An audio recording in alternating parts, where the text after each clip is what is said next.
Hi, Brett. Good day. May sound ba, Brett? Is the sound clear?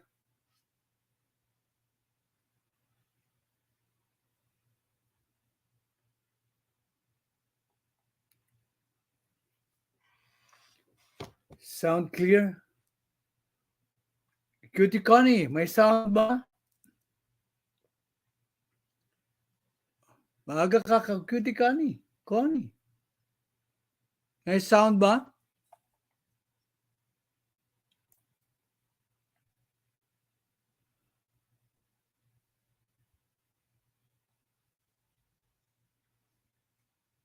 Loud and clear, okay.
Okay, simula tayo. Magbatian muna tayo habang wala pa yung marami. So, hi Daddy Chris, maaga ka. Sabihin ko siya. So, nandyan ang hagdan. Hi Brad, you're early today. Si Cutie Connie, maaga rin. Loud and clear daw. Loud and clear. Sabi ni Asig Trick Sibilia. Wala pa si President Carclea. Take care of the jackets, please. To remind me. Okay. Si TTS, good morning, Tatay Jackferdz. Thank you last night, TTS. We enjoyed your songs. Okay.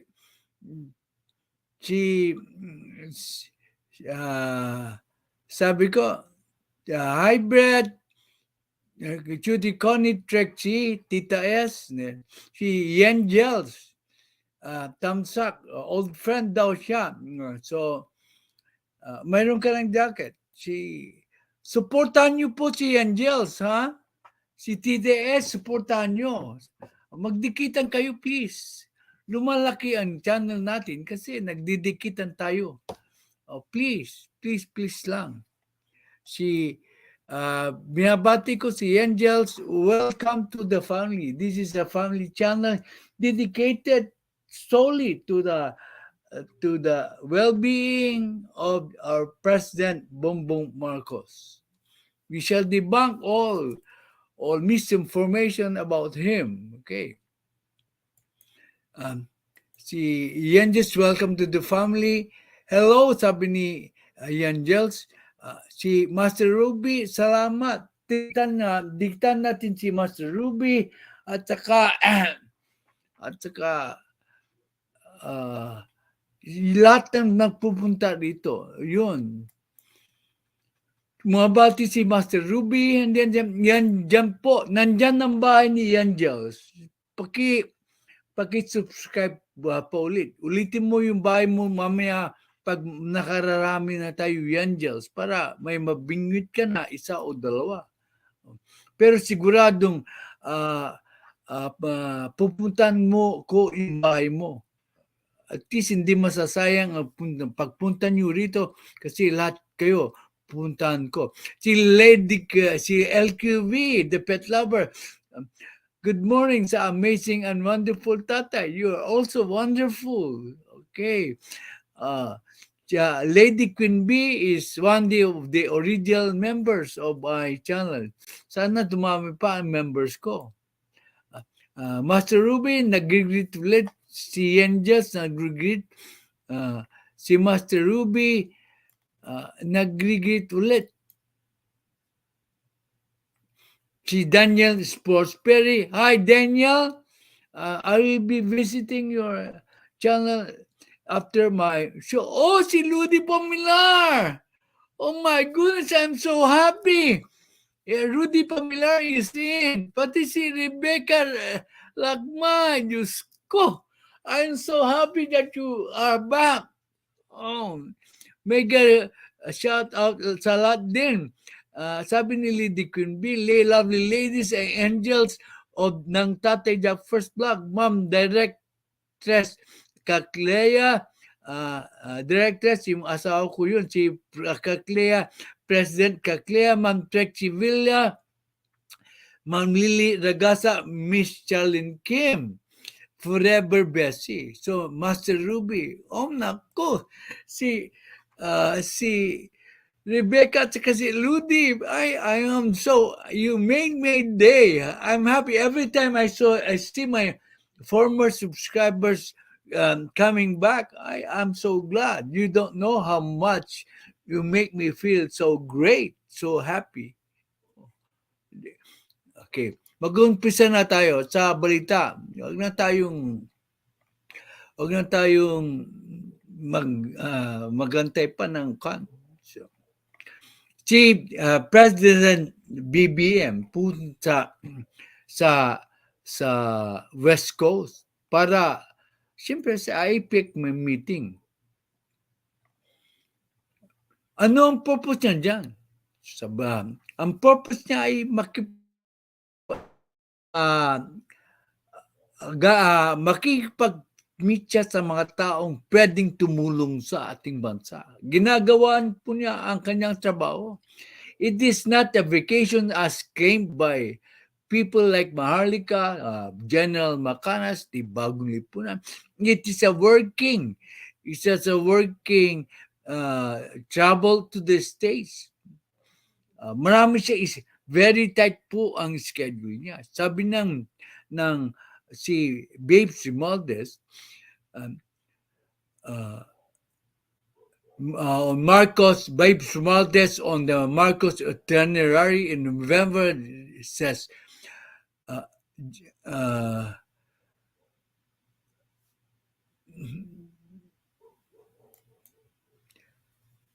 has plans to return to Honolulu, Hawaii, to meet Filipinos in the American state after his participation in the Asian Pacific Economic Cooperation or APEC Summit in November.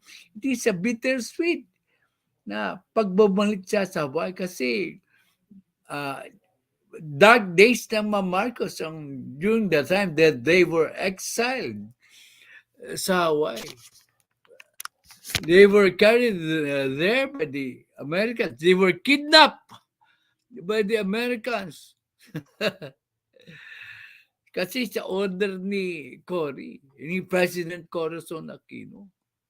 So, plano niya bumalik sa Hawaii. In San Francisco, the venue of the economic summit, Marcos is also slated to meet executive of different Silicon Valley firms. Yan yung mga headquarters ng Microsoft, Google, Cisco, Oracle. Doon siya magpupunta. Bakit siya pupunta? Maghanap siya ng investors para sa ating bansa. So, pagbisita niya, hihimukin niya ang mga businessmen na magtungo, subukan ang Pilipinas, aralin ng Pilipinas, na pwedeng pagtalagaan ng mga factories nila instead of Vietnam or China. When asked about the embassy's preparation for the for the arrival of Marcos in the U.S. For the upcoming APEC. Okay. Bisa natin pagbasa ng balita. Dito, pag may balita tungkol kay Presidente Marcos, ay makukuha niyo po dito. Importanteng balita. Okay.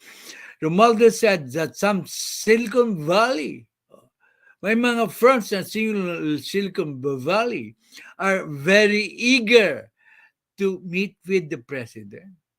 Sila ay sabik na makita ang ating Presidente. Bakit?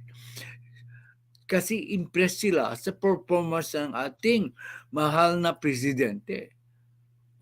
And magkikipagkita ba sila sa isang tao kung di sila impressed? Yun lang siya, madaling analyzing yan. And that there were other firms from the West Coast that would like to discuss their businesses with him. Hindi lang sa Silicon Valley, mga companies from the West Coast are eager to meet with our very effective, efficient, and competent President. Pasalamat na tayo, siya ang Presidente natin. Mahusay siya sa PR. Ulitin ko, makikipag-meet ba ang mga businessmen sa isang taong hindi nila pinagkakatiwalaan? Nakita nila ang performance ng ating Presidente na ang GDP natin ay napataas. So, ang ibig sabihin niyan, mahusay magpalakad ng ekonomiya ang ating Presidente. So, they are trying to take advantage of the goods management ng ating Presidente. Simple as that. Hindi na kailangan ng deep analysis to state that fact. Okay. The Silicon Valley companies are very eager to meet with him. There's also quite a number of requests from financial institution o financial institution. Ang ibig sabihin niyan ay handa pong mag-lend ng capital ang mga financial institution. That way, they will earn money. Kaya nga financial eh. Oh. Ibig sabihin, they are willing to lend money to the for businesses to establish their factories in the Philippines. So, yung mga bumabati ko sa ating presidente sa trouble niya, in the first place, kailangan siya magpunta sa San Francisco because of the APEC meeting. But aside from that, kinakausap niya ang mga businessmen para mag-invest sa Pilipinas, para dumami ang mga kumpanya ng pupunta rito at dumami po ang mga trabaho sa Pilipinas. Pag dumami po ang trabaho sa Pilipinas, konti na lang ang magugutom, mag-improve po ang ating ekonomiya. It should be so easy to analyze ang ginagawa po ng presidente. Kasi mahusay talaga ang presidente.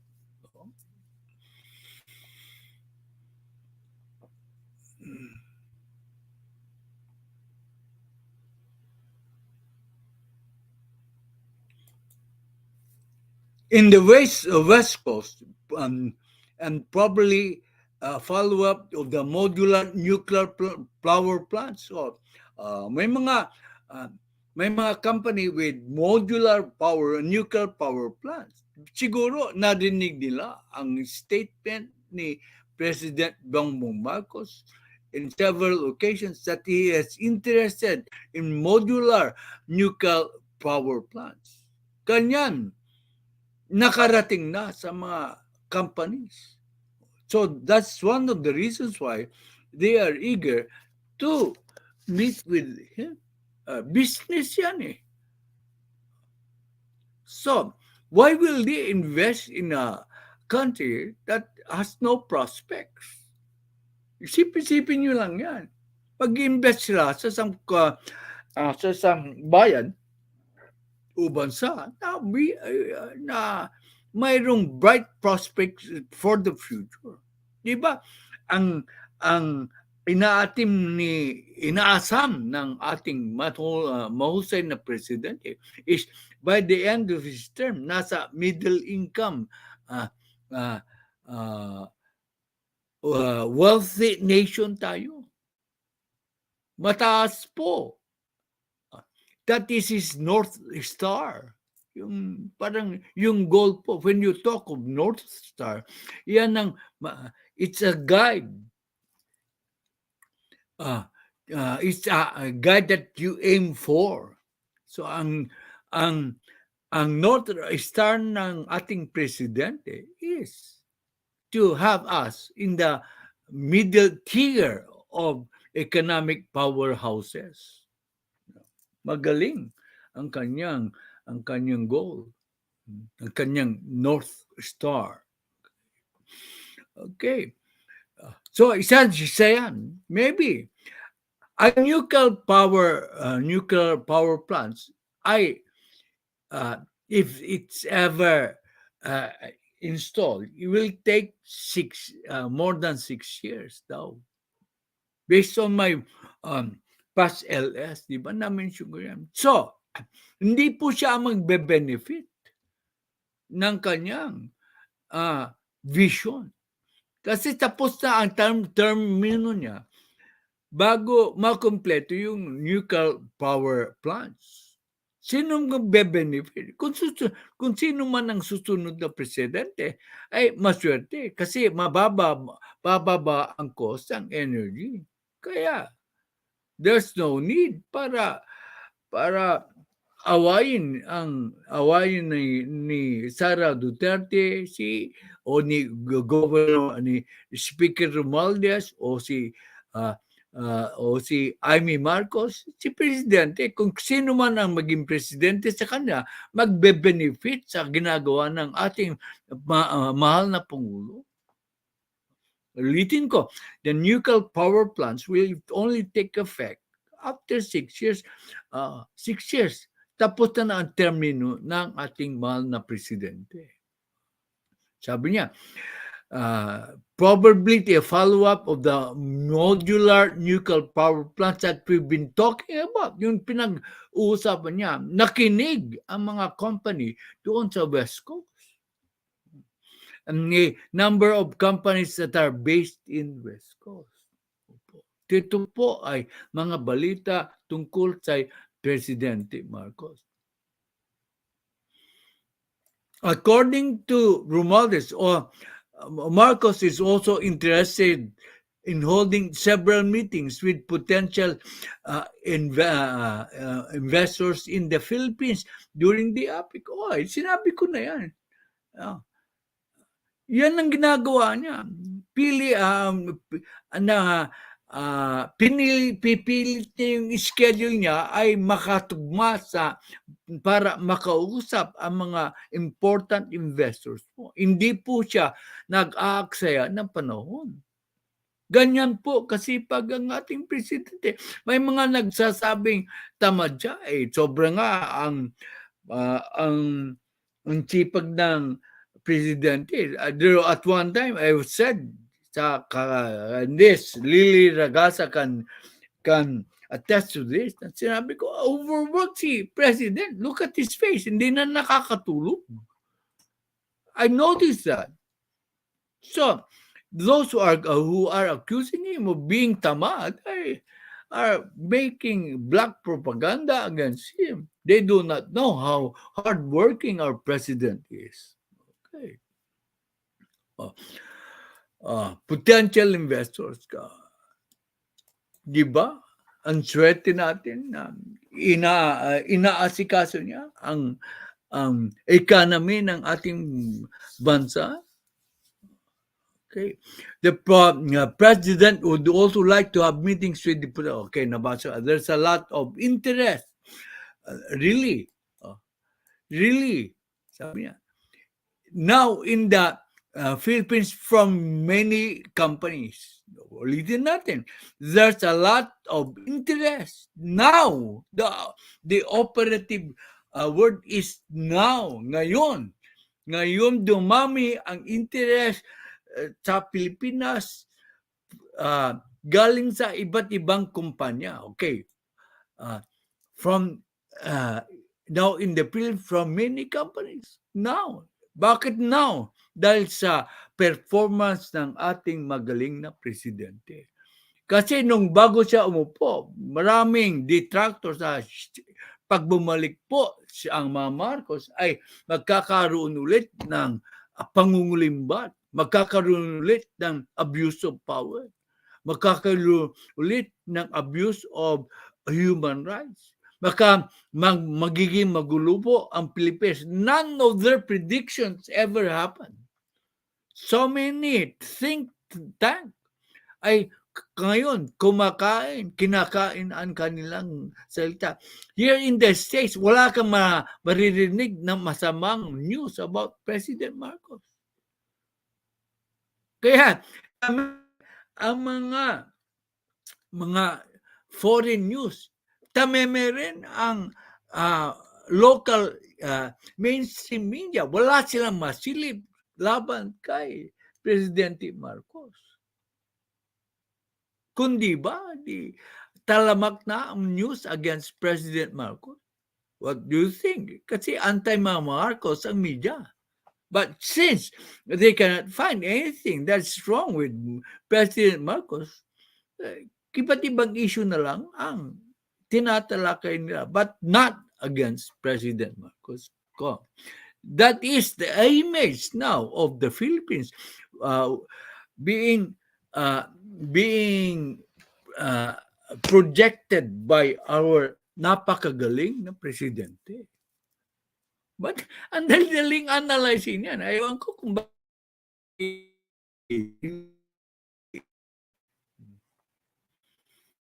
No, for the upcoming event, Romualdez said, it's a very tight schedule. Yung sinasabi ko, po ang schedule ng ating presidente. Kailangan yan, i-meet yung mga tao dyan sa kasali kami doon, pupunta kami doon. That's why we are going to meet on October 7 ni kami Clea, sila Maydon, sila Judy Basco to plan for trip sa New York para makita yung ating magaling na presidente. At ayun, i-broadcast namin sa inyo. Actually, sana magaling sila mag-video itong mga kasama ko. Kasi diba, magaling. The ambassador said, Marcos is, alam mo, asar na asar ako dito pag nagbabalita sila. Tinatawag na lang si BBM, ni Marcos lang. Hatang-hatang, hindi sila pro BBM. Kasi dapat sabi na, the ambassador said, President Marcos. Ay, nako, galit na galit ako dito pa, mga sa news na ganyan eh. Wala silang respeto na Pangulo. Is planning to include a short visit in Honolulu.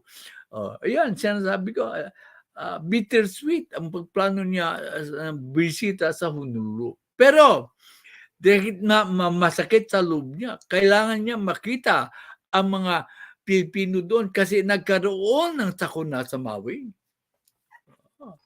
So, kailangan niya makadaupang pala, mabigat yun, makadaupang palad yung mga Pilipino doon. So, tuwa ako na makadaupang palad. Okay. So, ganyan, kasi pag po ang ating president, the president plans to visit another city in West Coast and from then from there possibly go to other, maybe we're still trying to work a short visit to Honolulu. There's a large contingent of the Filipinos there, sabi niya. Setting a foot in Hawaii could invoke nostalgia for the Marcoses who live in the island state after the People Power Revolution in 1986, together with the late former President Marcos, Sr., former First Lady Imelda Marcos, and his siblings. They fled to Honolulu on U.S. Air Force C-130. In an interview in January this year, sinabi niya na Marcos called the years even his family was in exile. For the Marcoses, dark days for the Marcoses. Bittersweet na yun eh. Dark days for the Marcoses and even for the Philippines. Yan tayo sa inyong mga komento. Baka matambakan ako.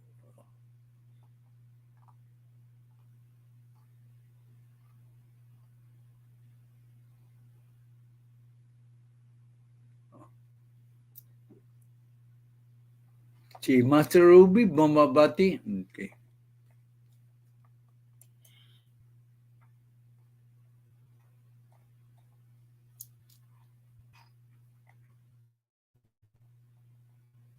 Nakaka-99 likes na tayo. Okay. Pati si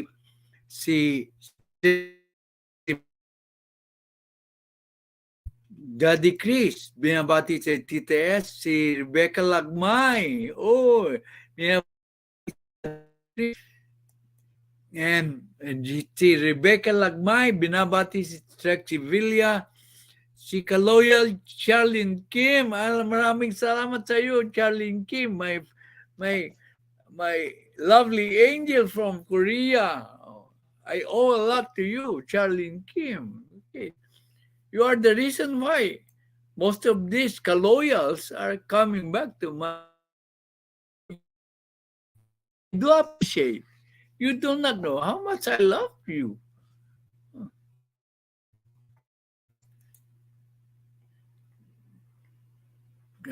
Kaloyal Challenge. Good morning, Tatay Jackferdz, blacks, and to all classmates. Kaloyal Challenge Kim is greeting Lady Kaloyal Asean LQV. Oh,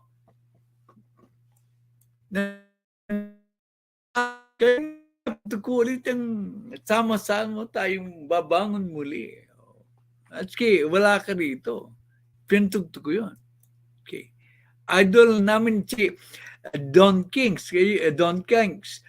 Yung mga hindi pa dumadikit kay Idol Don Kings, Don Kengkoy, ay tigitan nyo naman siya para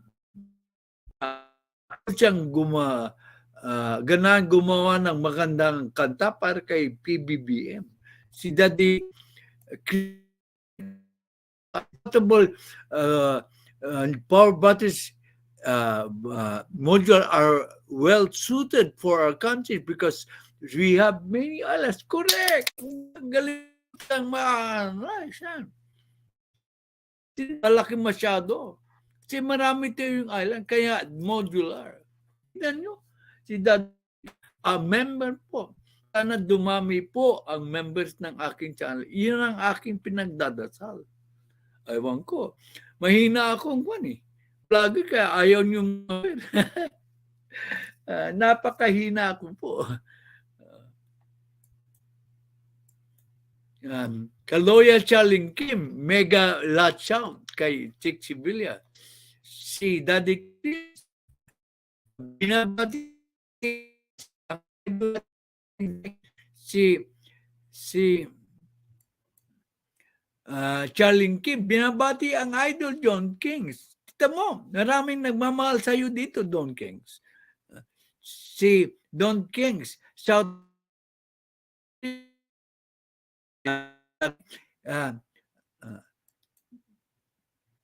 si Becca Lagmay, binabati po ang idol nating si Don Kings. That's of Black. Naku, na-mention ka ni Ma'am Lin, aliado namin ang Team Lintik po, that's of Black. Tamtagtan po, Tatay. Thank you. You're becoming support from prati namin, kaalyado po namin si Ma'am Lintik. Nakikita mo, maraming team, bangus team, Tatay pupunta sa kanya. Okay. Thank you. Si Daddy Oblak, bumabati, si Fudge, but the result, Tatay, nag-like na. Okay. Supportan po natin si Daddy Oblak, si Fad Buds.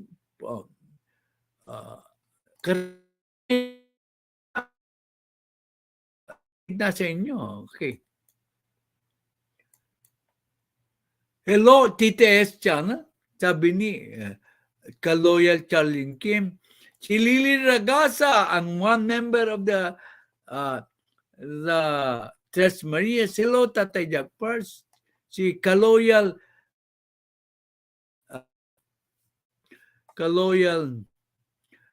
Charling Kim, binabati si Lily Ragasa.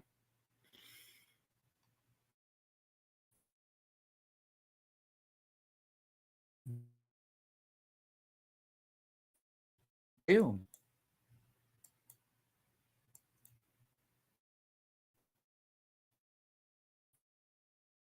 Don Kings. Okay, sabi niya. Si Daddy Chris, sabi niya, so,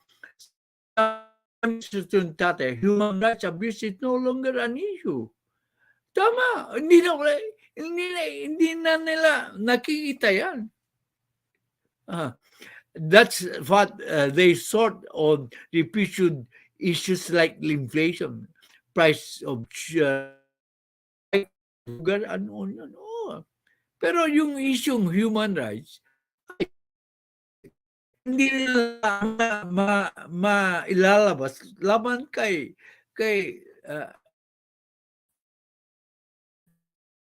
ng presidente natin mapagpatawad. Okay. So ang tungkol sa presyo ng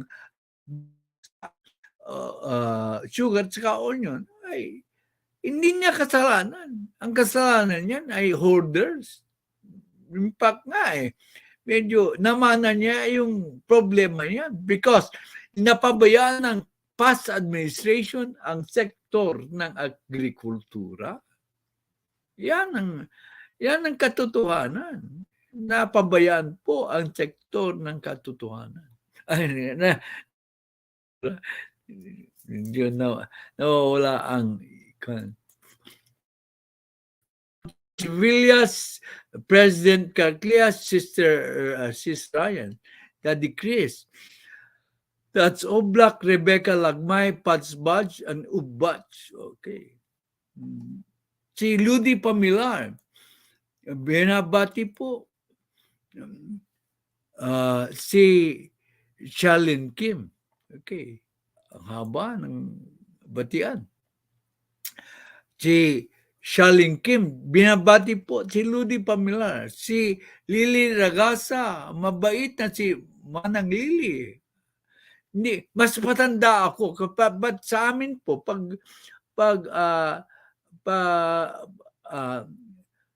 it's natural na tawagan ang isang babae na manang. Maski mas matanda o yung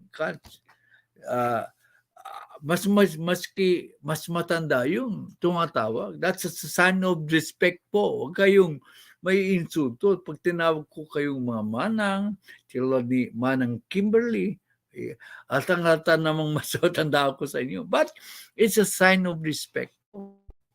Huwag na kayong magtampo sa akin kung tawagin ko yung manang. Okay. It's a sign of respect. Si Lily Regasa, hello Tita S, Cutie Connie, Master Ruby, Brett Yunang. Okay.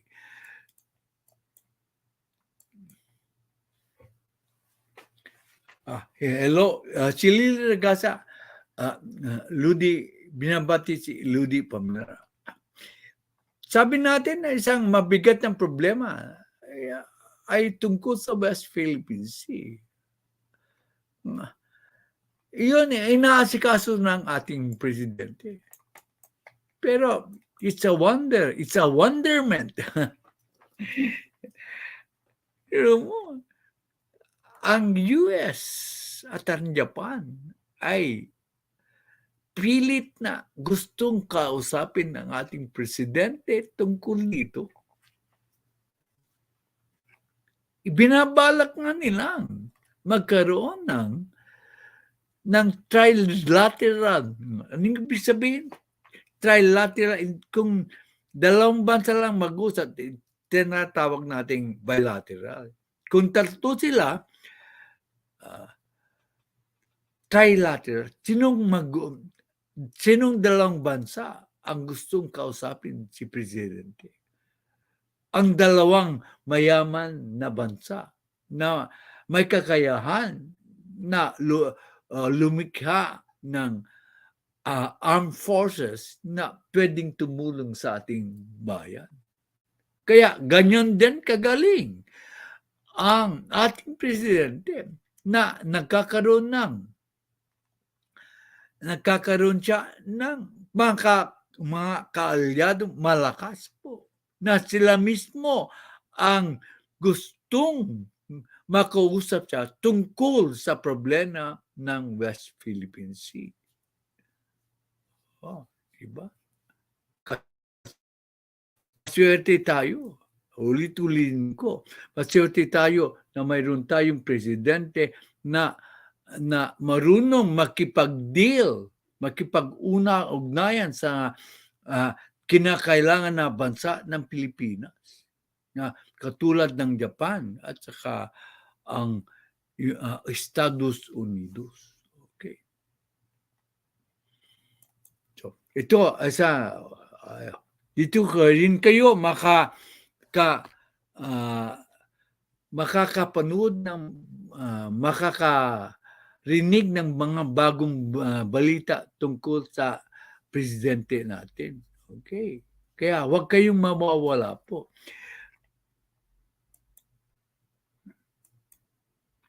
The Philippines-US Japan meeting being worked out, sabi niyang ni Babes Romualdez.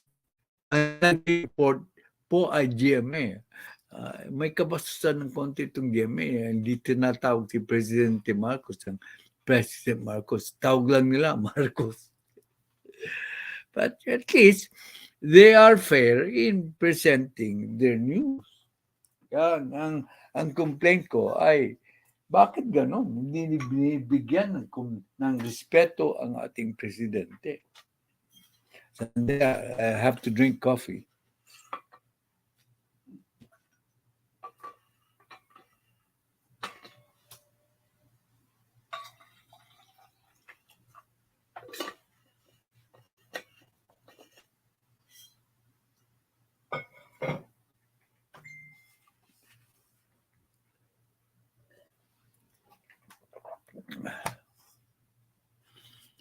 So, anong balita tungkol dito? Why is this significant? Dito, because this is news na siyempre mababalitaan ng China ito. Kaya importanteng news ito. Importante na, hindi na pwede yung ginagawa ng China. Kasi mismo ang Estados Unidos at saka ang bansang Hapon ay sa ating magaling na presidente. Sila mismo ang naghahangad na makipag-meeting. Kasi nag-aalala na ang China at saka Estados Unidos sa ginagawa ng China. Remember that 60% of the world's shipping navigation or shipping traffic passes by the West Philippine Sea or otherwise called the South China Sea. Kaya importante sa mga bansang ito na magkaroon ng stability sa region. Bakit?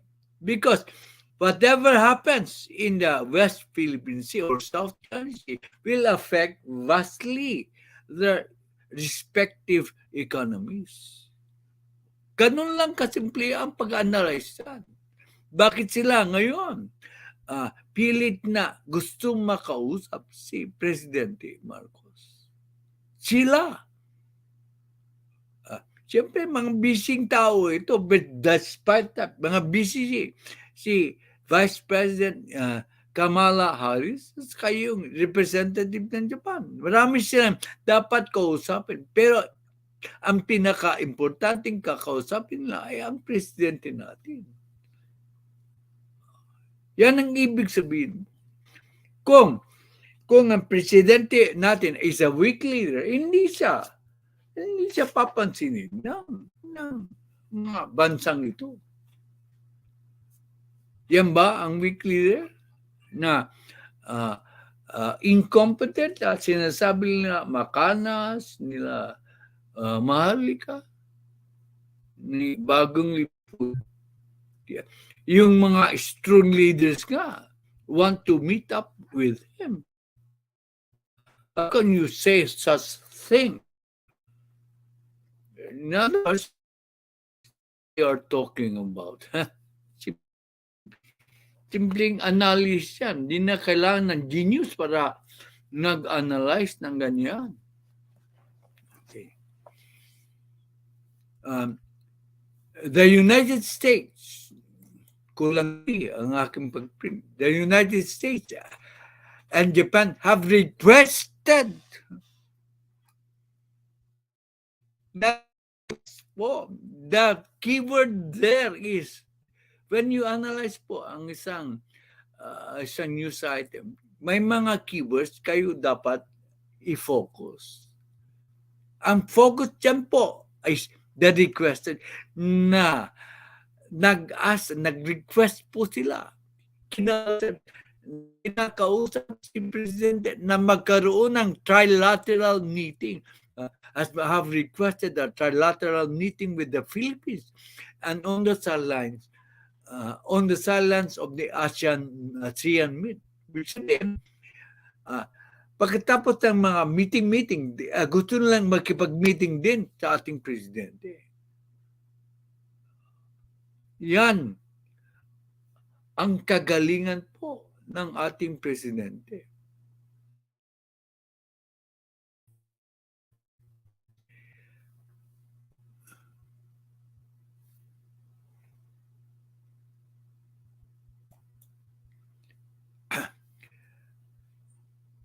Romualdez said, however, the meeting was still being worked up given the tight schedules of those from Japan and the United States. Siyempre, busy sila because they are important leaders. Busy sila kakausapin din nila ang ibang bansa. But they are requesting an audience with President. It's not President Marcos who is requesting an audience with them. Iba ang kahulugan ng news na yan. Pag nalaman ng China na nagre-request ang Japan at saka Estados Unidos na magkaroon ng trilateral agreement, meeting, pagkatapos magkakaroon ng trilateral agreement ang Japan, US, at saka Philippines tungkol mag-aalala po ang China.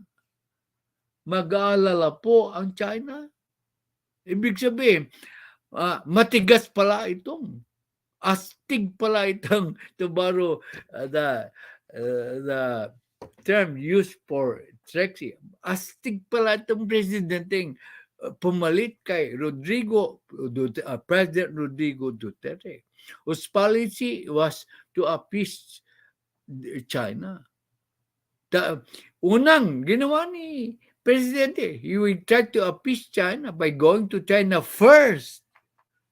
Pero anong ginawa ng China? Pag-uwi niya, nilaser yung mga Coast Guard. So, na-realize ng ating magaling na Presidente na diplomacy by itself will not work when talking to China. He must present strong defense front. Diba? Sinabi ko yan noon. Tinalakay ko yan noon. Now, he is presenting a strong defense front supported by strong allies in Japan, United States, Australia, India, and perhaps, as you will see later, is trying to engage the Asean countries to help assure the stability of the West Philippine Sea or South China Sea region, to situate that no conflict will arise, because then if China insists on bullying us there, it might lead to real conflict. That then, if these nations are united, the 4 countries or 5 countries I mentioned, together with ASEAN, and therefore China will be looking at a strong force that will counteract their bullying actions against the Philippines. As simple as that. Yan ang correct analysis po.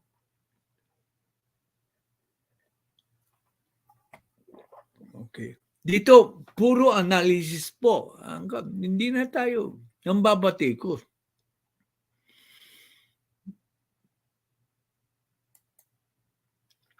The trilateral meeting was actually requested o was actually hindi hindi ko po iniimbento ito by both the United States and Japan for the Philippines to get together here in Jakarta. However, the schedules are tight for especially I think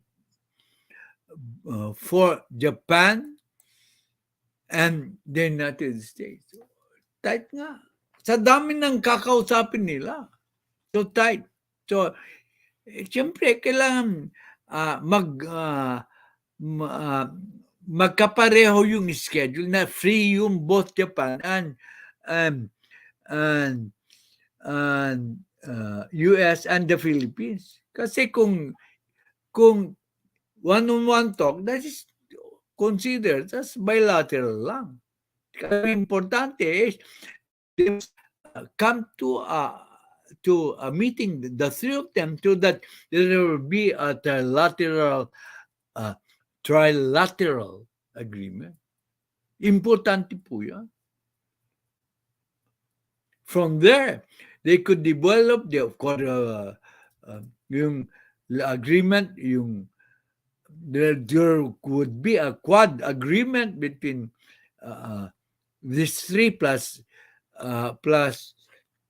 Australia, supported by India, European Union, Britain, and Canada. So, these latter countries that I mentioned have already signified their intention to support our nation in their conflict in our conflict with China. Okay.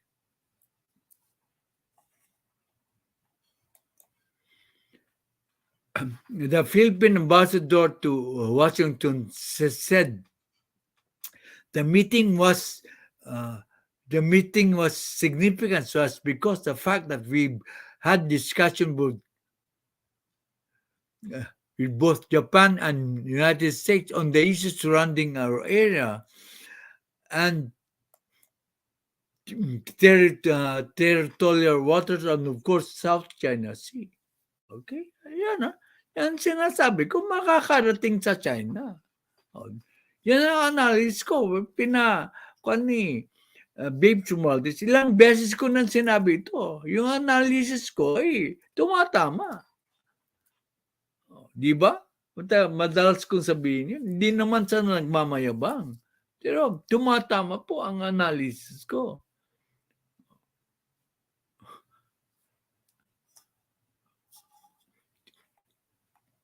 Kaya kayo dito, makikita nyo ang correct analysis na pwede nyong gamitin when you go to other channels. Para kung gusto nyo lang makipag-diskusyon sa inyo, may masasabi kayo na konkreto. So the president was eager to have that meeting. However, as I said, it's still being worked out. The schedule is very tight for both, not only for us, but also for the United States because of a very short stay of the Vice President. Yung pala, hindi ko alam. May kasalanan pala si Kamala Harris. Siyempre, importante yung second most powerful person yan kasi Vice President siya. So, nila ang schedule ni Kamala Harris. Gan. Ngayon ko lang nabasa itong news item na ito. But I am giving you my analysis. This is my first time to read the news. Kasi kapapasok lang po. Kapapasok lang ng research ko. But it is based on research po. Romualdez said, U.S. Kamala Harris, who arrived in Jakarta on Tuesday evening, would attend the meetings the whole Wednesday and would leave Thursday. So, palagay ko mag-meet sila after the meeting ng Wednesday kasi alis na sila ng Thursday or before she leaves for the States ay mag-meet sila. Bakit importante yan? Kasi ka-meeting nila, alam niya kay President Biden.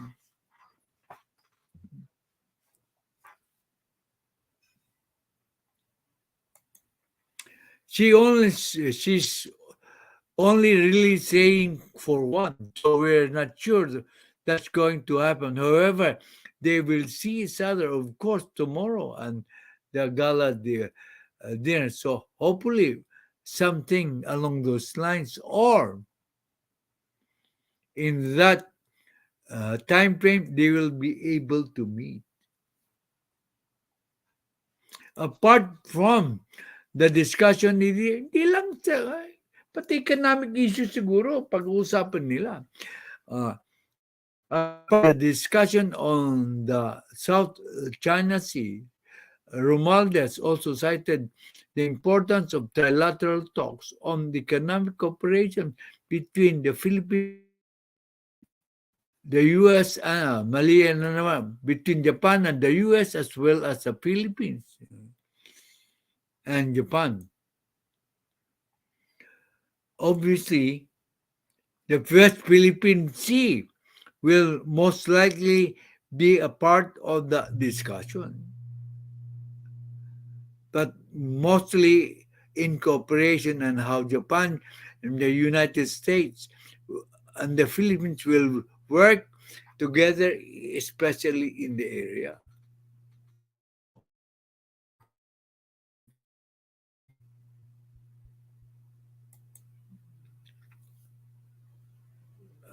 In the area of economic security, which is also important to us, yan, pati economic, yan sinasabi ko. As I said, ngayon ko palang nakikita ang news item na ito. As about China's possible reaction, mag-react ang China. Hey, alam mo, si Ambassador, being an ambassador, diplomatic po ang pagsalita niya. Saan niya sasabihin na mababahala ang China? Magkakaroon ng concern ng China na hindi na pwede yung pambubuli nila. So sabi ng ating ambassador, asked about China's possible reaction to the planned trilateral meeting, Romualdez said the discussion might be taken in another perspective due to the situation in the South China Sea, but added it is really a meeting of friends and allies and partners. Oh, that is the diplomatic way to saying that they do not intend to have a belligerent stand against China. But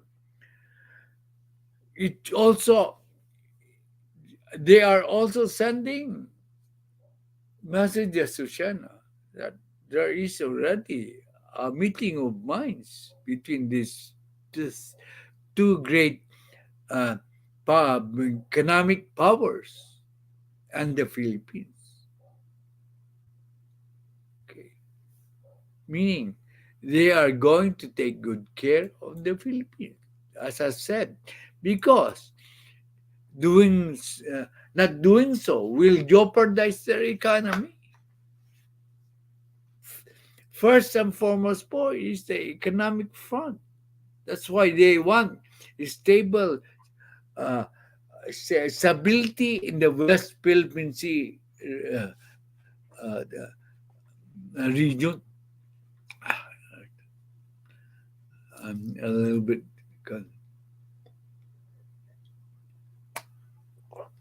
okay.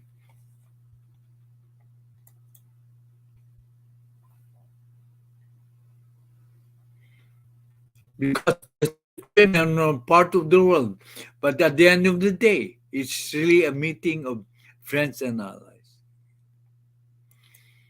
Marcos Harris and Japanese Prime Minister Fumio Kishida are all in lahat yan, matitigas na tao.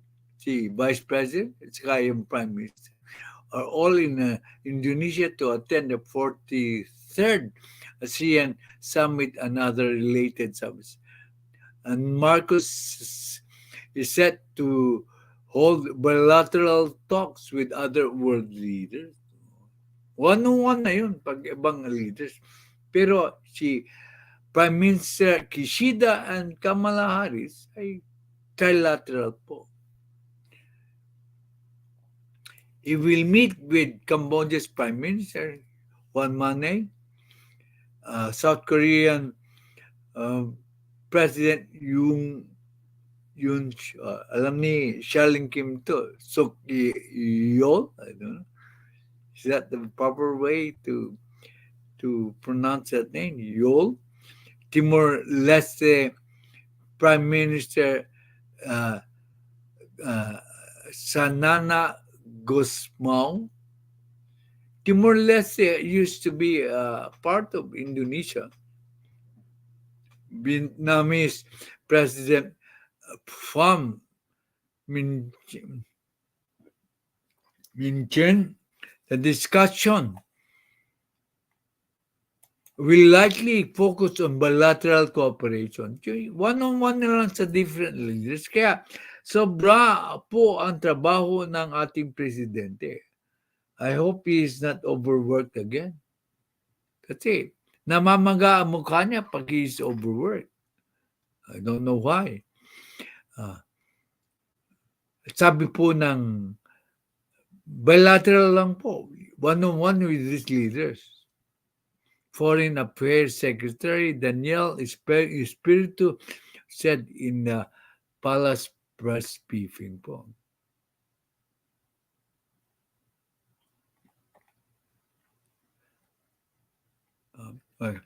Special thanks sa preferred members, President Carclea Funtelo, her ninja Carclea, Kaloyal Charlene Kim, si Judy Basco, yung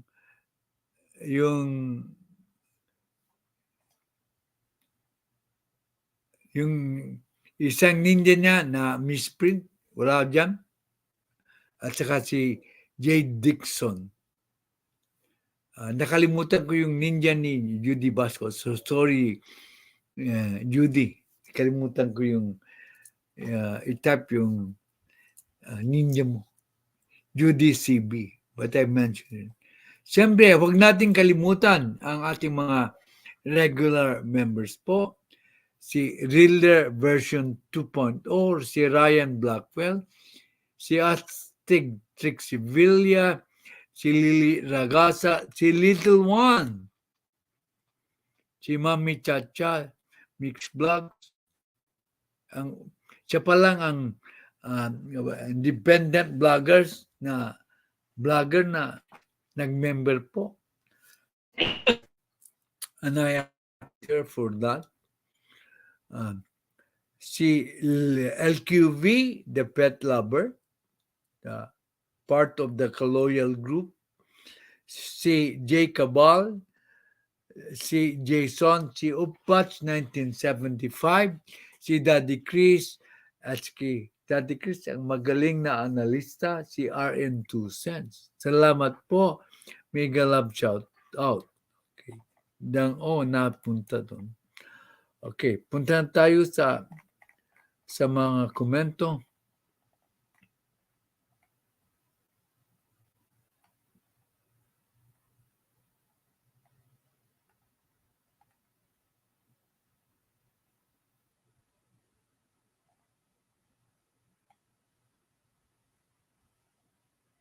Umpisa na. Si Kaloyal, kung may maulit na binati ko, swerte nyo. Binabati po si Ludi Pamilar, si Lili Ragasa, binabati po si Kaloyal LQV, Pet Lover, at saka si Charlene Kim. Si Lili Ragasa, binabati po si Kaloyals, LQB, the pet lover, Charlene Kim. Hello. Hello, TTS channel, Cutie Connie Vlogs, Master Ruby, and Brett Yudang.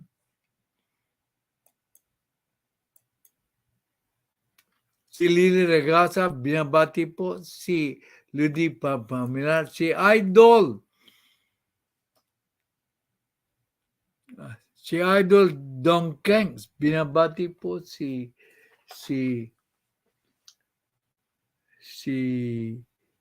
Lily Regasa, si Sally Sabanga. I don't know if I have given her a jacket. Tingnan ko muna. I don't want.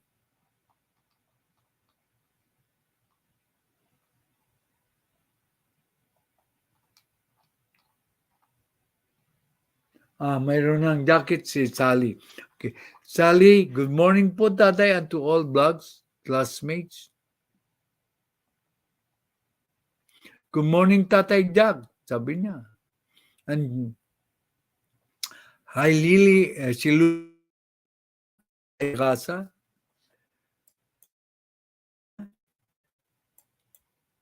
Hello ma, Charlene Kim.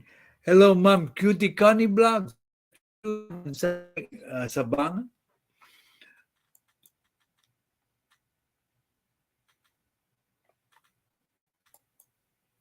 Si Brett Yunang. Magaling na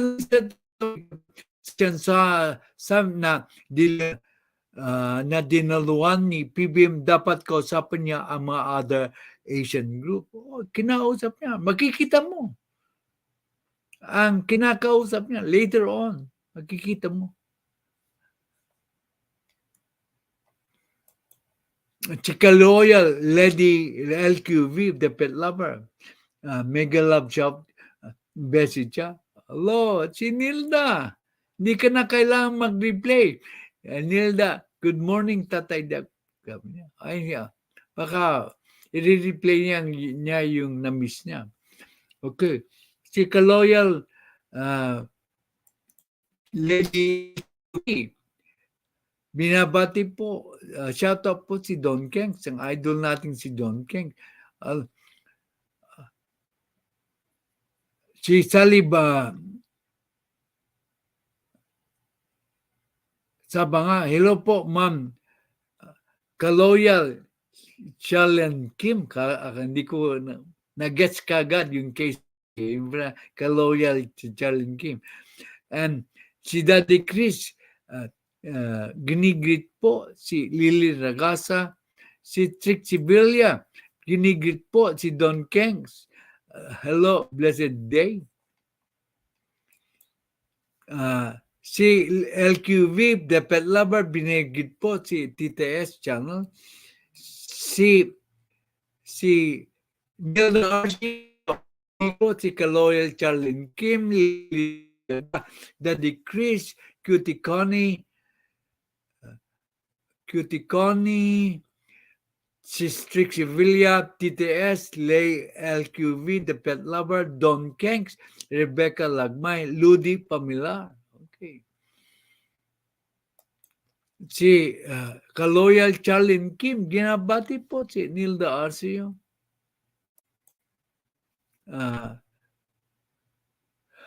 Si Trixie Villa, binabati po si Kaloyal Charlene Kim, Nilda Arcio, Kaloyal Lady Queen B, the pet lover, Daddy Chris at Lily Ragasa. And then, si Trixie Villa, ang astig natin na member, binabati si Kaloyal Charlene Kim, Nilda Arcio, Kaloyal Lady LQV, the pet lover, si Daddy Chris at Lily Ragasa. Si Lily Ragasa, binabati si Nilda Arcio, si Daddy Chris, binabati po si Nilda Arcio. Si Vince Vlog, nakarating. Okay, let's greet Vince Vlog. Supportan po natin si Vince Vlog, thumbs up. Pakiusap lang, pag hindi pa kayo nakadikit sa mga vlogger natin na nandito, dikitan niyo po sila, please. Kaloy,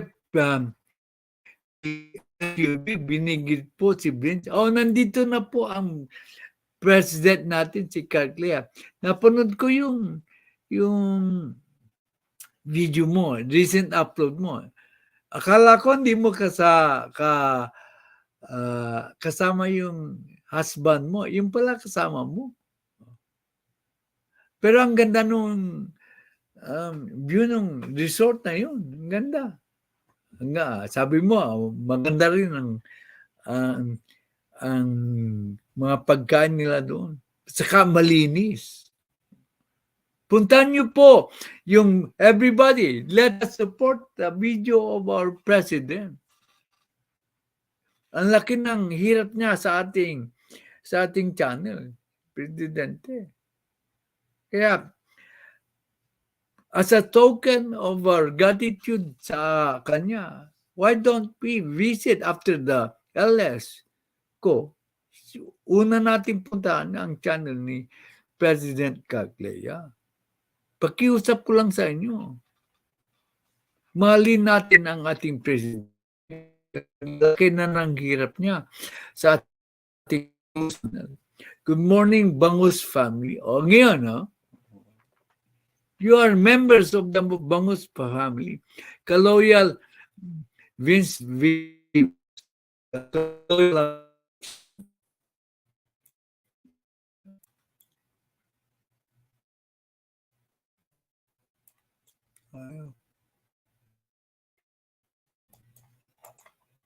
Ayaw. Kaloyal Chalim Kim, hello.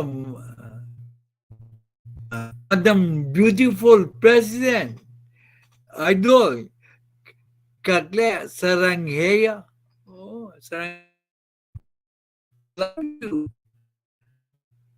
In Korean. Alam mo naman sa iyo dito.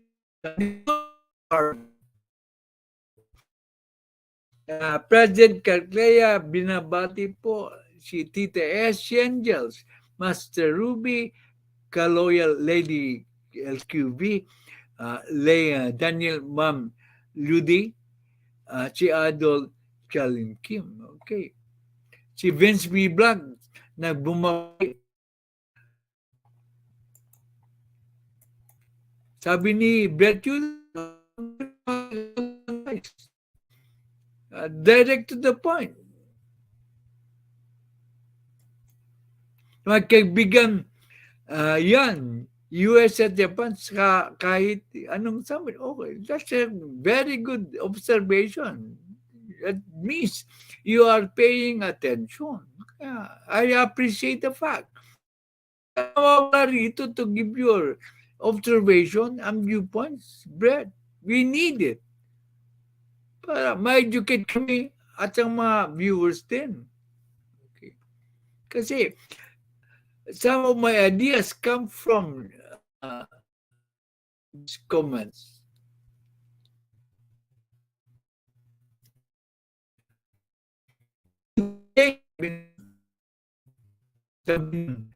Moderator natin. Good day, President Caclea, Daddy Chris Kaloyal. No. Yeah. Daddy Chris Kaloyal, Charlene Kim, Lily Ragasa, Nilda Arcio, at Sex Sevilla. President Caclea, binabati po si Nilda. Idol Idol I Stig, si Strixie, si Lily, Daddy Chris. Tuwang-tuwa ako sa kay Trixie. Talagang nag-i-stick na yung palayo ng astig. Daddy Chris, Sally Sabanga, Vince Vlog, Obats at Idol Don King. Idol Don Kings. Si Kaloyal Charling Kim, binabati po ang ating moderator na stricto. Si Daddy Chris, Ubats 1975, mega love shout to. Si Daddy Chris, binabati po ang ating presidenting si President Kaklea. Good day. Oh, si Ella May. Oh, I'm glad you're here. Good day, everyone. Hello, Tatay Jackferdz. I'm so happy. Kaloyal Ella May, Charlene Kim, Sis Lil LQV sa Salad.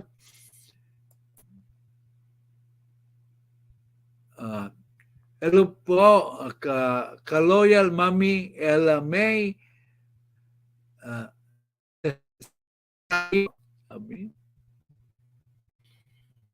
Si Ludi Pamela, binabati si President Carglea, si Kaloyal Charlene Kim. Hello, Daddy Chris. Okay. Okay. Punta na tayo sa anong sinabi ni yan ang main title natin. Talagang hinuli ko po. Okay? Kasi yan ang pinaka-importanting diskusyon. Pardon po kung hindi ko anong gusto niyo? Panurin natin yung buo, o ikaka-short natin yung pamunti-unti yung pagsabi. I think I will do it both ways. Una, papanurin natin ng bumbuo ang sinabi po ng Presidente. Nandito na po si Ronald Federico de Mesa. Regular member na po siya ng Bangus Channel po. Thank you po. Sabi ni Nilda Arcio,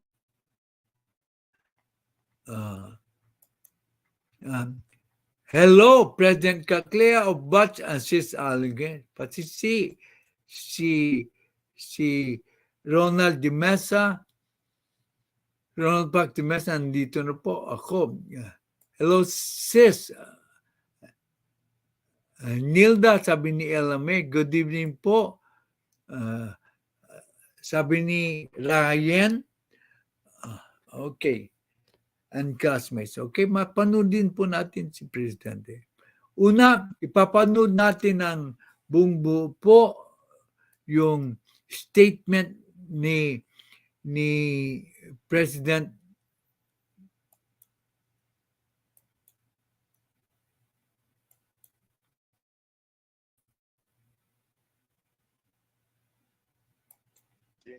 Excellencies, we gathered today at a critical juncture in the history of our region. The global landscape is witnessing unprecedented shifts, from the escalation of regional security threats to the transformation of the global economy. As one community, our collective well-being hinges upon our ability to respond to the changing paradigm of our times in a timely and effective manner.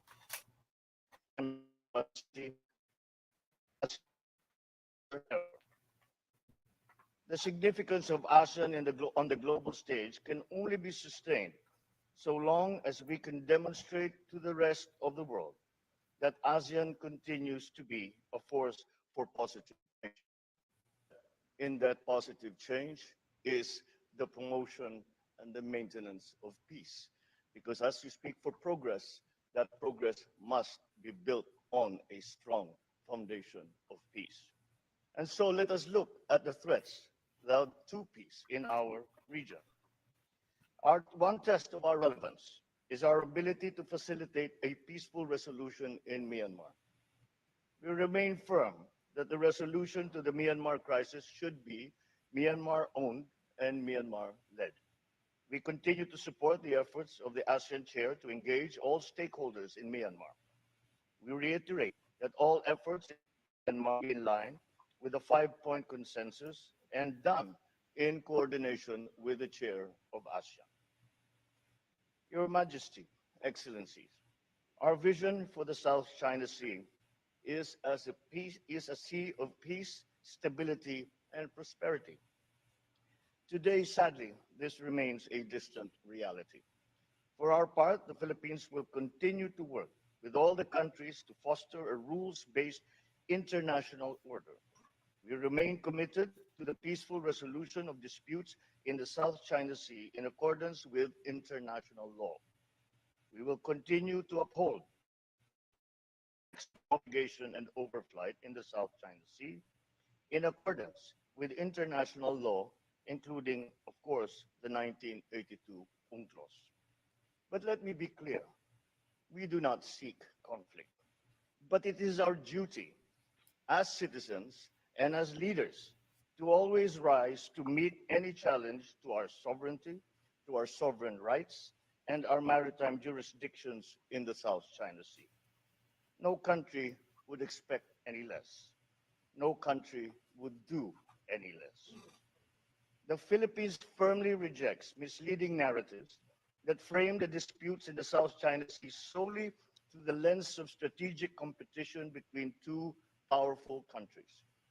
This not only denies us our independence, our own legitimate interests.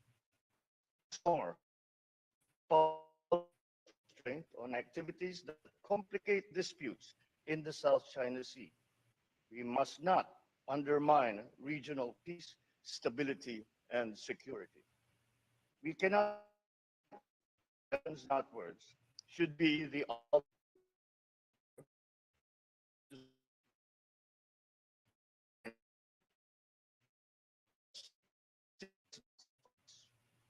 We therefore seek your support for the operationalization of practical measures such as the ADMM guidelines for maritime interaction, which we envision will be expanded to our external partners in due time.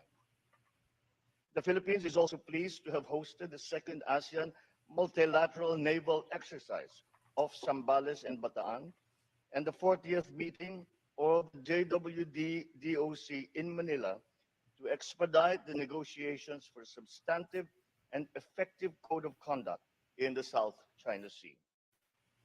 As tensions and mistrust between the great powers escalate, so too does the prospect of miscalculation that threatens to engulf the region with the severest consequences for all of us. It is imperative that we leverage the ASEAN regional architecture to serve as a diplomatic bridge that promises mutual understanding, strategic trust, and peaceful settlement of disputes.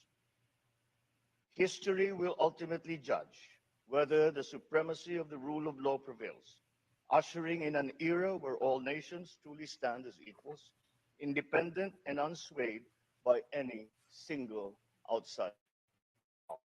The challenge for us remains that we must never allow the international peaceful order of might applied for a hegemonic ambition. The future of peace rests now on how we together face this challenge to that peace. Thank you and good afternoon. We gather today at a critical juncture in the Ulitin natin ha. region. The global landscape is witnessing unprecedented shifts from the escalation of regional security threats to the transformation of the global economy. So, una, inilahad niya ang premise niya na ang problema ngayon ay seguridad. So, mahusay siyang mag-present ng case. I-premise niya yung kanyang topic sa security concerns. Okay? One community, our collective well-being hinges upon our... Okay. Numpisahan niya yung underlying tone na kailangan we would meet this challenge as a community. When you talk about community, yung association na yun. Community is not a single person. It's several persons. When you talk about community, in this case, several nations, that community of nations. Madalas siyang sabihin yan, yung community of nations. So in other words, gusto niyang magkaroon na ng unity among ASEAN nations to I assured uh, the stability in the West Philippine Sea or South China Sea region. Okay. Our ability to respond to the changing paradigm of our times in a timely and effective manner. In these times of uncertainty, ASEAN should matter more than ever. Sinasabi na niya na kailangan ng ASEAN magkaisa na yan. They should matter.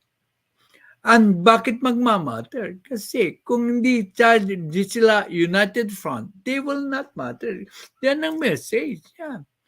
To, in, uh, in numbers, there is a strength.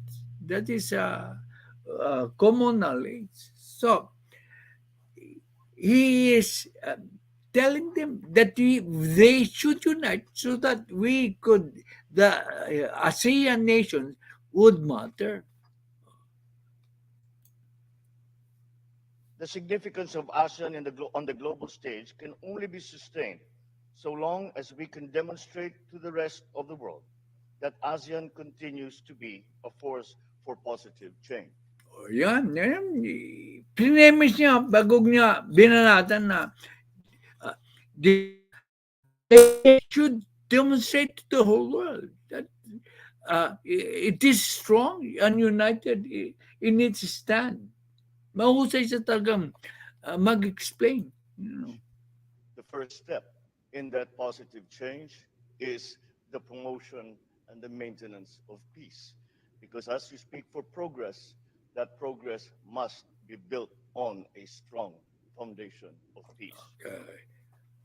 Strong foundation of peace built by a united front. Yan sinasabi niya. Okay.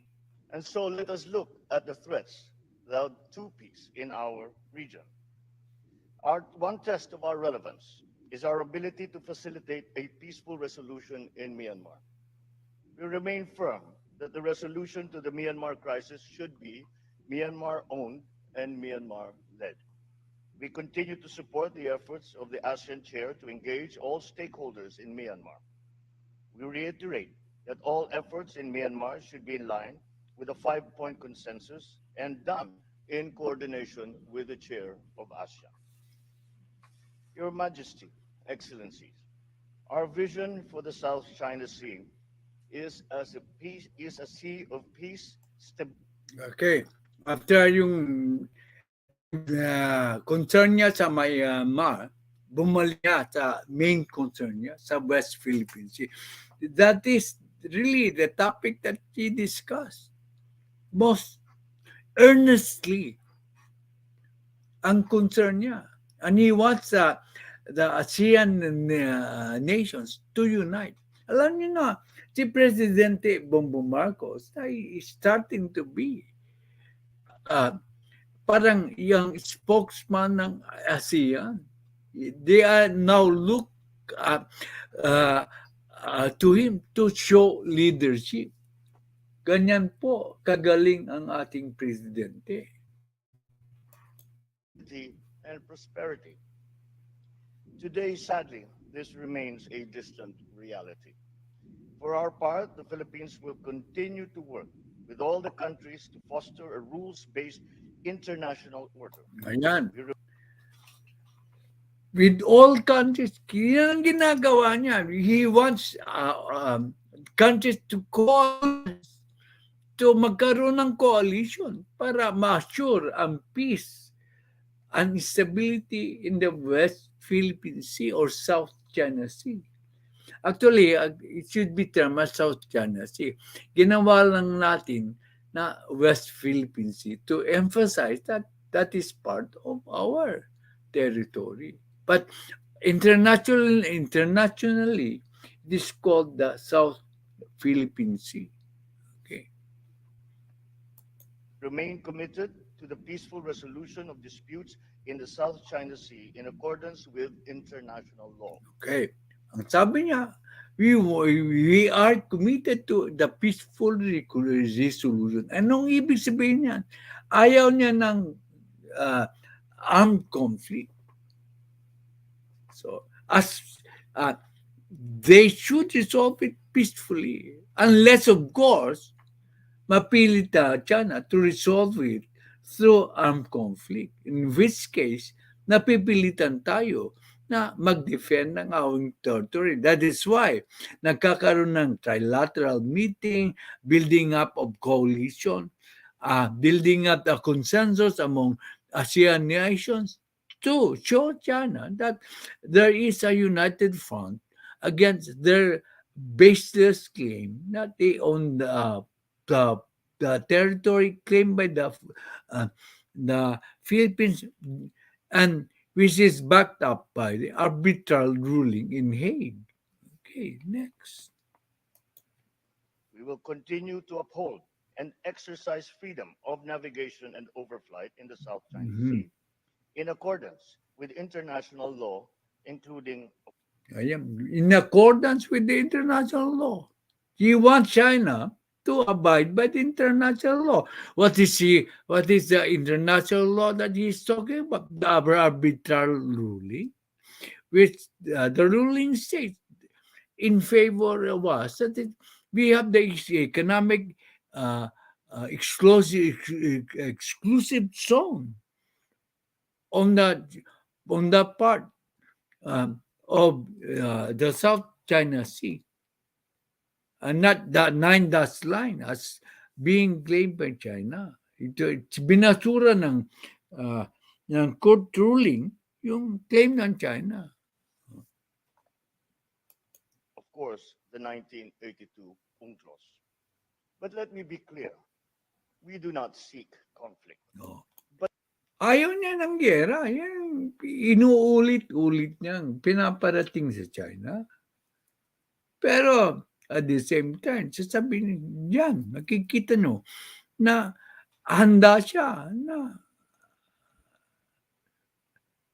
depensahan ng ating teritoryo. But it is our duty. Yan ay. It is our duty. Kailangan, duty niya na pangalagaan ang soberanya niya para maprotektahan ang ating teritoryo. It is our duty to assure that there is a peaceful resolution to the conflict. It is our duty to maintain the stability of the West Philippine Sea or the South China Sea. Citizens and as leaders to always rise to meet any challenge to our sovereignty, to our Yun ang sinasabi ko, yung analysis ko. To meet any challenge, any. That is the operative word, any. Anong kasali dyan? Kung ang any kasali dyan, ang armed conflict. Very, kung di ka marunong mag-analyze, hindi mo ma-analyze yan. Any challenge. Anong mga challenges? Yung pambubuli or panggigera. Any challenge. Simple lang ang analysis niyan. Kaya, dapat mga vloggers, ito ang tinatapik para ma-educate ang kanilang mga viewers. Kasi yan ang, kung ito ang nakakabahala sa presidente, bakit di na topic? I am just wondering. Bakit kung ano-ano ang tinatapik, hindi ganito? Dapat, para mas lalong kumalat ang understanding ng mga Pilipino tungkol sa problemang ito ng ating bansa, dapat ito ang tinatapik ng ibang vloggers. In fact, lahat ng vloggers dapat mag-concentrate dito. Hindi kung ano-ano ang tinatapik. Rights and our maritime jurisdictions in the South China Sea. No country would expect any less. No country would do any less.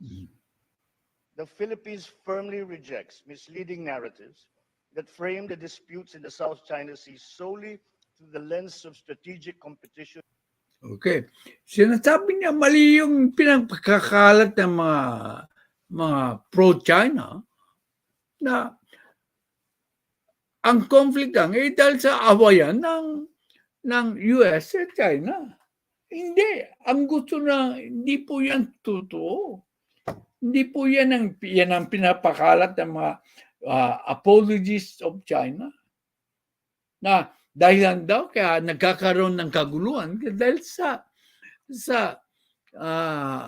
competition between US and China. Hindi. Ang simulat sa Paul, ang dahilan ay gustong angkinin ng China ang South China Sea or the West Philippine Sea dahil sa kayamanan na nandoon, nakabaon sa ilalim ng dagat. Yan ang main purpose niya. Kasi kailangan din ng China ang deposits and gas deposits. Pinakamayaman daw yun eh. Kung na deposits, kung ma-explore fully, for it can be exploited fully. Yan. Walang pakialam yung unang conflict ng so it is the resources stored underneath the waters of the South China Sea or the West Philippine Sea. That is the main cause for the bullying tactics of China. Ginagawa na lang scapegoat yung kunwari, instigation of the US na makipag-conflict sa China. That is not true. That is not true. Okay. Kaya yung mga apologies of China ay mga traidor yan. I'm sorry to say that. Between two powerful countries. This not only denies us our independence and our agency, but it also disregards our own legitimate interests. Okay. Kaya sabi niya,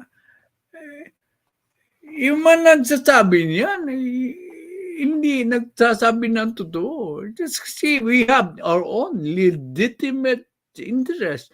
Kaya nga, pinoprotektahan niya ang legitimate interest ng Pilipinas. So, napapakita, yan ang weak leader. Yan ang weak leader na hindi siya pwede na nakikipagbanggaan sa China. Hindi siya kontento na para bang kuting in the face of the hegemony of China. Ang hegemony po, ang ibig sabihin yan, yung exercise of a power over neighboring countries. Kasi mas powerful sila, they try to bully other countries. Nangyari yan sa China. Ang pagbuli sa India, nakuna ng teritoryo ang India. Ang pagsakop ng China sa Nepal, that is the exercise of hegemony. Para bang during World War II, ginawa yan ng Germany because they were powerful. They took control of their neighboring countries, leading to World War II. We once more call upon all parties for self-restraint on activities that complicate disputes in the South China Sea. Ang galing We talaga. must not undermine regional peace, stability, and security. We cannot emphasize enough that actions, not words, should be the ultimate measure of our commitment to securing peace. Actions, not words. Kaya sinasabi na, they should unite. Hindi pwedeng words lang. Hindi pwedeng mag-meeting ka, agreement, and then you do not follow up with actions.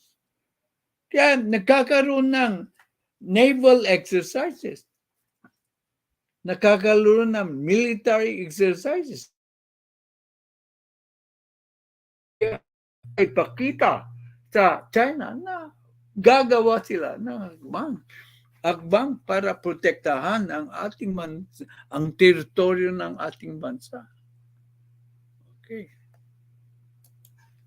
And stability in the South China Sea. Anything else simply does not suffice. Mhm.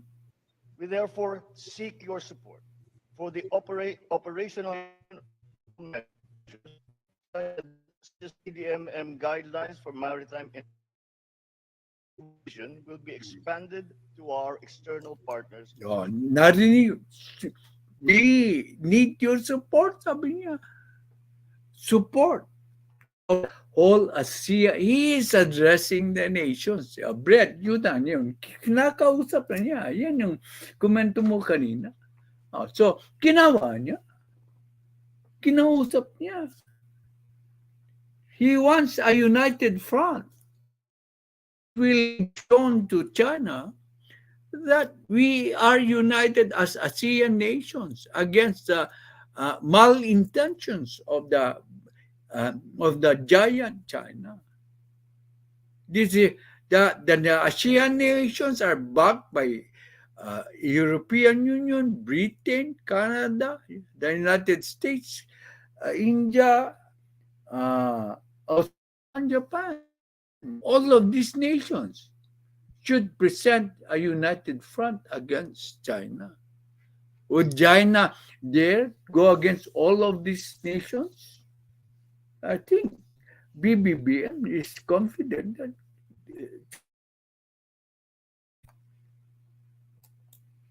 In due time. The Philippines is also pleased to have hosted the second ASEAN multilateral naval exercise of Zambales and yan sinasabi ko, pinapakita niya sa China na gagawa na siya ng aksyon. Hindi lang puro salita, mayroong ipinapakitang actual action. Okay. Ang galing niyang pagpresenta ng ating mahal na presidente. Okay? And the 40th meeting of the JWD DOC in Manila to expedite the negotiations for substantive and effective code of conduct in the South China Sea. As tensions and mistrust between the great powers escalate, so too does the prospect of miscalculation that threatens to engulf the region. Ginagawa ng China yan. Paano kung binombata ng water, gumanti yung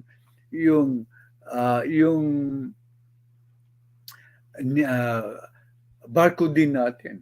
Di magkakagulo.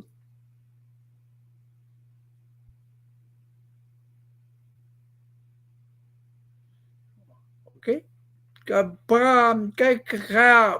magaling din yung Coast Guard natin, may show of restraint. Kasi, yung tinatawag natin na may rules of engagement. Dapat alam nyo na ay mga terms na yan. What is a rule of engagement? Ito ang sinasabi ng ating gobyerno or na defense natin kung ano ang pwedeng response natin in case of such as water cannon, welcome shooting, kailan sila pwedeng mag-shoot back? Yan ang tawag na rules of engagement. Tatandaan niyo, these terms are rules of engagement will be common to you because they will be mentioned sooner or later by people in the government, but rules of engagement. Okay. The severest consequences for all of us. It is imperative that we leverage the ASEAN regional architecture to serve as a diplomatic bridge that promises mutual understanding, strategic trust, and peaceful settlement of disputes. History will ultimately judge whether the supremacy of the rule of law prevails, ushering in an era where all nations truly stand as equals, independent and unswayed by any single outside power. The challenge for us remains that we must never allow the international peaceful order to be subjected to the forces of might applied for a Okay, we must never allow.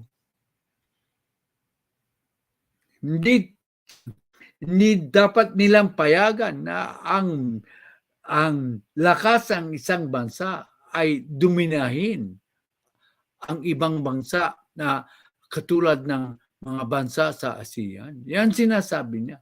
Kakailangan nila na mag-present ng united front. Yan ang subtle messages ni Presidente Marcos sa ASEAN. hegemonic Okay, ambition. ulitin na yun. The future of peace for a hegemonic ambition. Yeah. The future of peaceful order to be subjected to the forces of might Mike! applied for a hegemonic ambition. Hindi. The future of peace rests now on how we together face this challenge.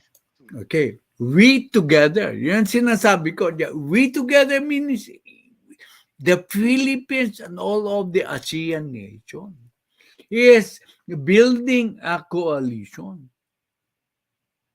I hope that the ASEAN nation will see his point.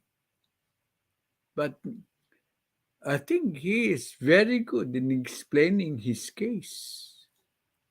And that is why we are lucky to have him as the president of the Philippines in these troubling times. That peace. Thank you. And good afternoon. Okay. Thank you, President, for ably presenting our case to the ASEAN nations. Okay, nabasa po na tayo tapos na po ang diskusyon. Magbasa po na tayo ng mga comments.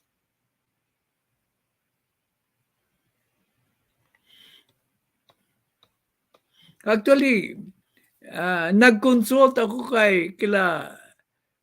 sa aking members.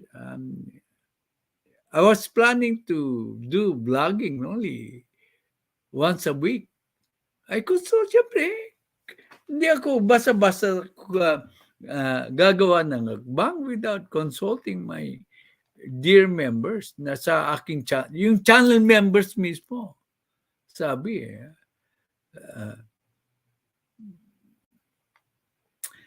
sabi nila. Lalo na, I should mention sila Ryan and President Caclea. He suggested yung time will be transferred to the morning session. So, baka magtaka kayo, walang evening, magta-transfer po tayo sa morning. Most probably it's about 7:30 California time na may gising na. 10:30 in the evening sa Philippine time. I don't know. 7:30 might be the most logical one. Kasi ayaw ng direktora ko na masyado nang daw stressful sa aking kalusugan. I see her point, but I love blogging. So if ever I will transfer to 7:30 in the morning, but if one of my members doesn't make it there, I would rather stick with this schedule.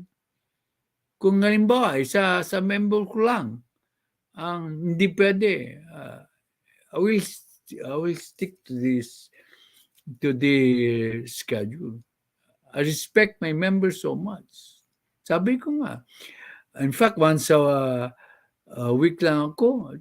Every day, I'll be posting to my members my political views that you can use in other channels. Pero sabi na, nag-object sila. And I love my members. I told them, okay, I'll just transfer it to another time slot. I hope hindi ko makakabangga yung ibang vloggers, pero what can I do? if ever, pasensyahan na lang. I have no intention of banggain yung ibang vloggers. No? And if you don't make it on my may paborito ko yung vloggers na nakabangga ko, just try to go to the replay, just go to the replay and view it. Okay. I will not. Hindi na ako magtatampo sa inyo. Basta, you just watch it in the replay. Okay. Kaloyal LMA. Good day, everyone. Hello, Tatay. Napasok ko na. Si Ludi Permala, binati si Haika Clea, sabi. Si Charlene Kim, binati po si Daddy Chris, si Nilda Arcio, binati po si President Clea of Batch at saka LMA. Tapos na tayo ng diskusyon. Batian na lang. Si Nilda Arcio, binati po si President Clea of Batch Sis LMA. Si Ronald Federico, maligayang pagsubaybay mula sa Purok.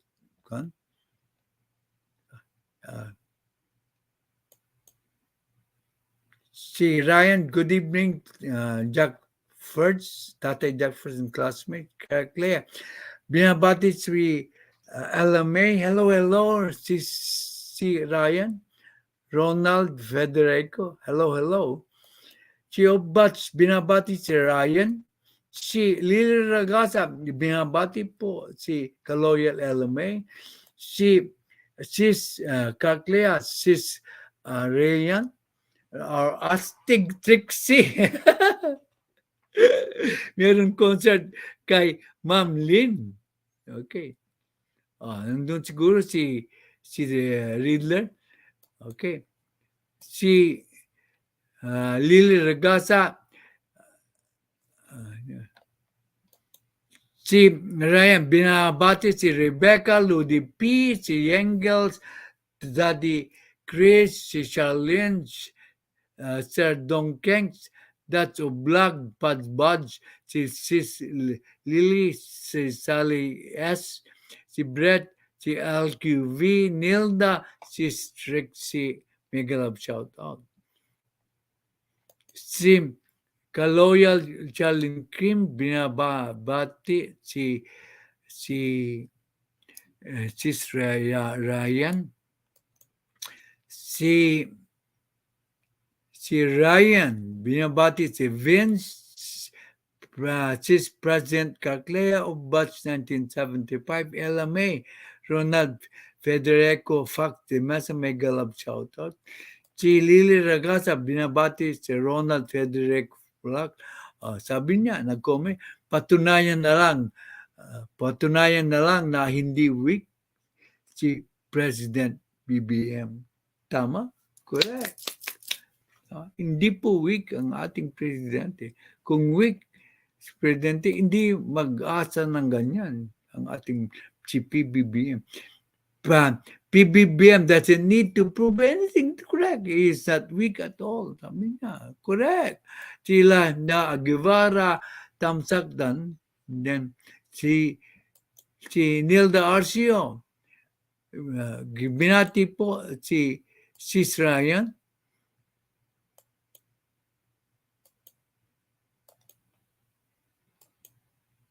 Hello, Sis Lala Guevara, TDF blogs, Tatay Jackferdz blog mates. Thank you po for recognizing me as a new member of the group. Mega love shout out po, Madam President Clea and Ryan.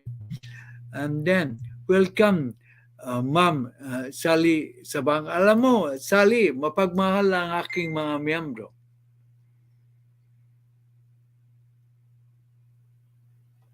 May nag-message sa akin sa Messenger.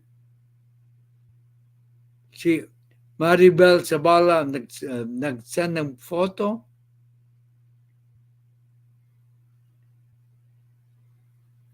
Good morning daw, sabi ni Maribel. Okay, dyan Yan. Ang photo niya. Miss Maribel, I'm showing your photo. Okay. That's how important you are to us. Okay. Hello, Master Ruby. Si President Calclea, binati si Sis Laila, si Calclea, President Calclea, binati si Master Hansei, si Kaloyal Charling Kim, binati po si Laila Guevara at si Hansei. Magdikitan kayo please. Okay. Si Lily Regasa, binati po si Sir Hansei. Si Lily Regasa, binati po si Hansei. Aba, maraming bati si Sir Hansei. Si Calclea, binati po si Sis Lily, si Lily Regasa, binati po si Calclea, si President Calclea, si Lily Regasa, si Ryan, binati po si Maestro Hansei, Laila, mega love shoutout po.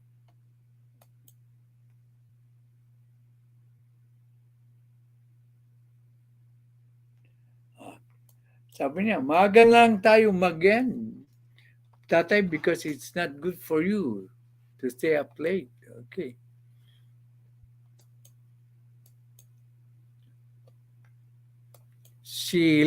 Tatay, kalagi na lang nagpupuyat. Golfy Channel. Hello, Tatay Jackferdz, President Calclea. Si Calclea. Hello, Sir Golfy. Yan. Okay. Si Sir Golfy Channel. Hello. Okay. Wala na po. Okay. I will end my broadcast. I will let the channel stay on para magdikitan kayo at saka batian. But the broadcast is now ending. I'll turn off the camera. Okay. Kayo na po. Okay. Magbatian na lang kayo dyan. Okay.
Nagulot. Nagkutay ka na. I could hear you eating.